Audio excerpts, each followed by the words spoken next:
তো আমি তো সকাল সকাল এই দেখো বেরিয়ে পড়েছি। তোমরা কেমন আছো? আমি তো অনেক ভালো আছি। তো আজকে একটা ব্লগ ভিডিও নিয়ে এসেছি, দেখতে থাকো।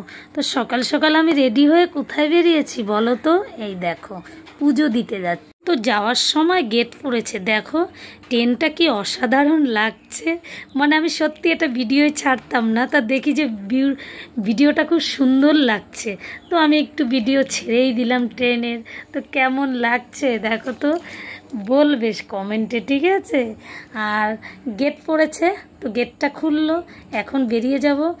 আমার তো তাড়া রয়েছে, কি বলবো, প্রচুর কাঁচা ধোয়া করে এসেছি বাইরের সব মেলা। তোমরা দেখছোই নিম্নচাপ আজ কয়দিন ধরে হয়েছে। তো এই দেখো চলে এসেছি। তো কীরকম লাগছে বলো? এই বটগাছটা, এটাই হচ্ছে গা মার স্থাপিত।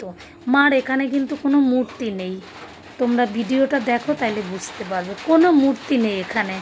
মার মানে বিশ্বাস, এটা বিশ্বাস আর ভক্তিতে যে যা মনস্কামনা করে সেটাই পূর্ণ। আর এই দিদিভাইকে দেখেছো, ইনি আমার দিদিমণি ছিল। মানে ছোট্টবেলায় প্রাইভেট পড়াতো উনি উনি আমাকে পড়াতো। তা বহুদিন পর দেখা হলো, তা একটু গল্প টল্প করলাম। তো যাই হোক, পূজাটা এখন ফাইনালি দিতে ঢুকে যাচ্ছি। তো কাকাকে বলছি, কাকা তুমি দাঁড়াও, আমি পুজোটা দিয়ে আসি। এদিকে এখানে কিন্তু সব মন্দিরই আছে, এটা মায়ের মন্দির, ওইদিকে বাবার মন্দির আছে। তো মাকে পুজো দেব, বাবাকে পুজো দেব না, এটা তো হয় না। তো এই দেখো মার, মানে আজকে এত সুন্দর লাগছে, অসাধারণ। জবা ফুলে মাকে আজকে সবাই ভরিয়ে দিয়েছে।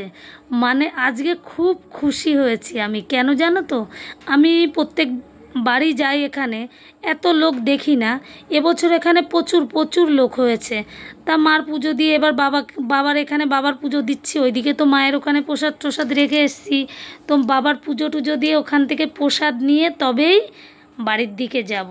তো যাই হোক, এখানে আসলে মনে হয় না আর বাড়ি যাই, এত সুন্দর লাগে জায়গাটা। মানে আলাদা একটা শান্তি, এখানে আসলে তো আর যেতে ইচ্ছে করে না।